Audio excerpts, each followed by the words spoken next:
Halo, selamat pagi teman-teman semua. Saya akan membahas uh, beberapa topik. Yang pertama, saya akan membahas mengenai statement yang diungkapkan oleh Ketua Umum PSSI, yaitu Bapak Erick Thohir, yang menyampaikan bahwa agar Sintayong jangan terlalu banyak bicara dan banyak mengeluh, dan fokus pada timnas Indonesia dan juga target yang diberikan kepada Sintayong agar membawa kemenangan pada pertandingan terakhir ini melawan Filipina di Stadion Manahan Solo pada tanggal 21 Desember pukul 8 malam, agar bisa lolos dari fase grup ini untuk melanjutkan ke tahap semifinal. Jadi yang penting kita fokus dulu untuk masuk ke semifinal, siapapun nanti lawan kita, baik Thailand ataupun Singapura, kita harus fokus mempersiapkan diri. Walaupun ini tim muda, tapi kita harus berjuang sampai titik darah penghabisan, mengeluarkan kemampuan terbaik yang kita miliki.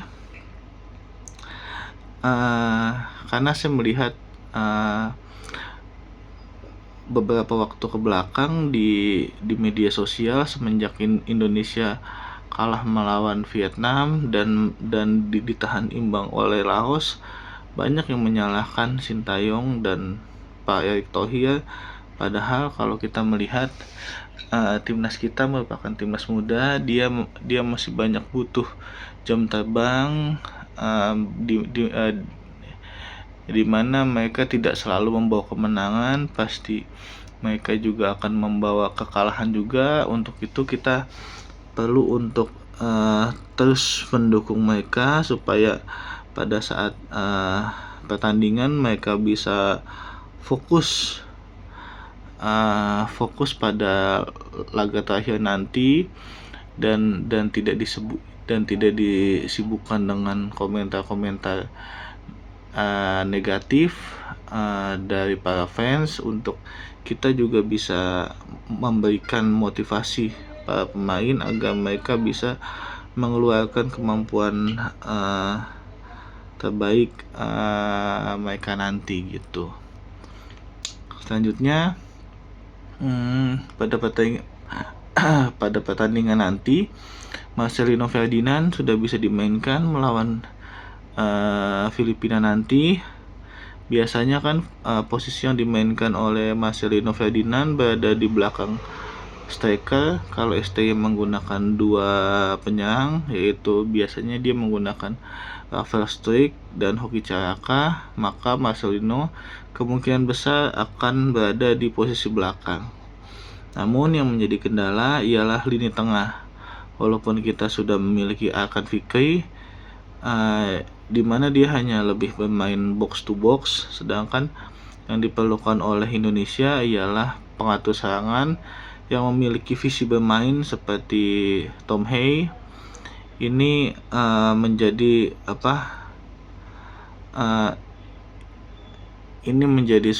perhatian kita, karena kalau kita melihat beberapa pertandingan yang dijalani oleh timnas Indonesia di AFF terlihat monoton sekali, karena di sana tidak ada pemain tengah yang mampu mengatur serangan, mengatur ritme serangan, kapan dia harus menahan bola, kapan dia harus membagi bola. Ini masih sangat jarang ada di tim ini.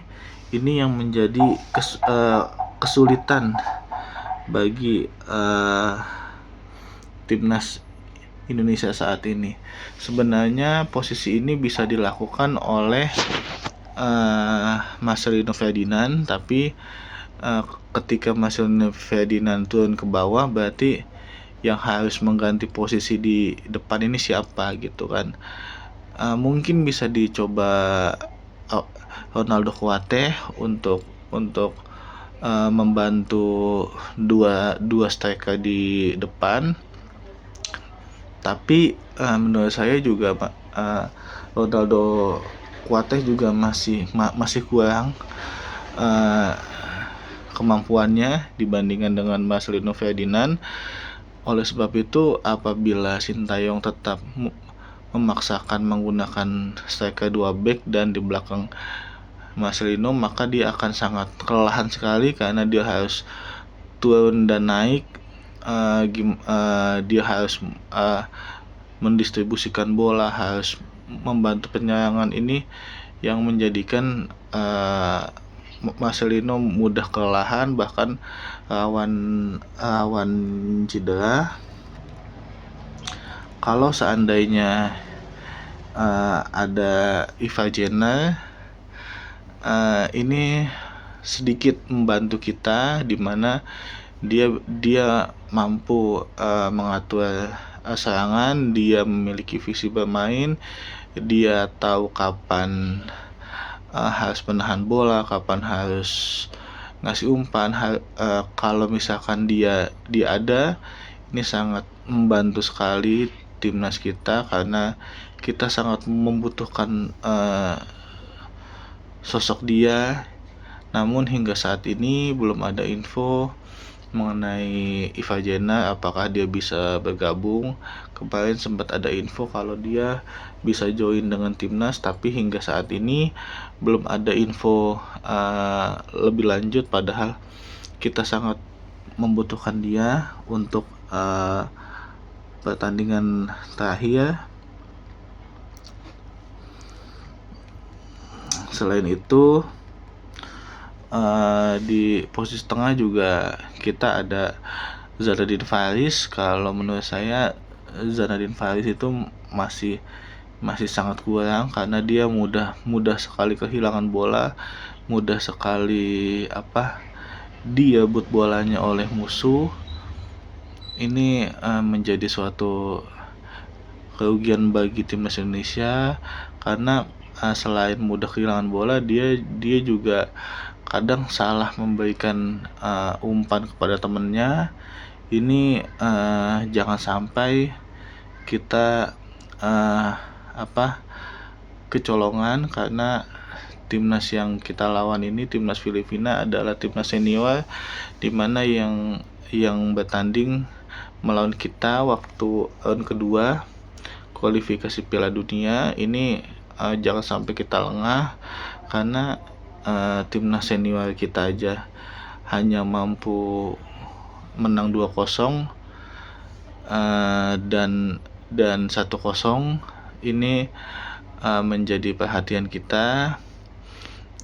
Saat ini memang Sintayong sedang berada di bawah tekanan, dia harus menang. Bahkan tadi saya baca di berita bahwa Pak Ketum PSSI menargetkan bahwa timnas Indonesia wajib menang melawan Filipina gitu, karena memang diharuskan kita menang supaya kita bisa melaju ke semifinal Piala AFF atau Piala ASEAN Mitsubishi Electric Cup. Selain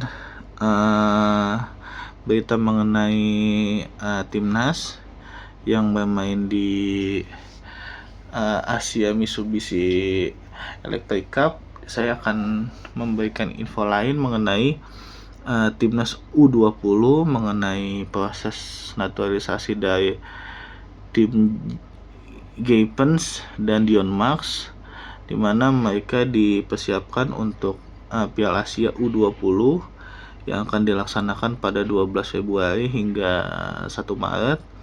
Hambatan yang dimiliki oleh kedua calon pemain naturalisasi kita ini adalah reses dari anggota DPR, di mana masa reses itu 6 Desember hingga 20 Januari 2025. Sementara untuk mendaftarkan ke AFC adalah tanggal 13 Januari 2025. Waktu ini sangat mepet karena tersisa tinggal beberapa minggu lagi. Sangat disayangkan, seandainya mereka bisa bergabung dengan timnas Indonesia U20, maka pertahanan kita akan semakin solid, karena kita akan bertanding melawan negara-negara kuat di Asia. Ini ini menjadi suatu yang yang sangat sangat sedih lah kalau bisa dibicarakan. Seharusnya kita bisa lebih maksimal lagi, bisa bertanding melawan tim-tim negara Asia, karena kedua pemain ini sangat penting karena mereka berada di posisi back ini yang memang masih sangat dibutuhkan oleh timnas U20 karena masih kurang sekali back untuk di posisi timnas U20 ini. Jadi sangat disayangkan kedua calon pemain naturalisasi kita tidak bisa bergabung. Oke, cukup sekian dari saya. Tolong komen, like, and subscribe ya. Salam sepak bola.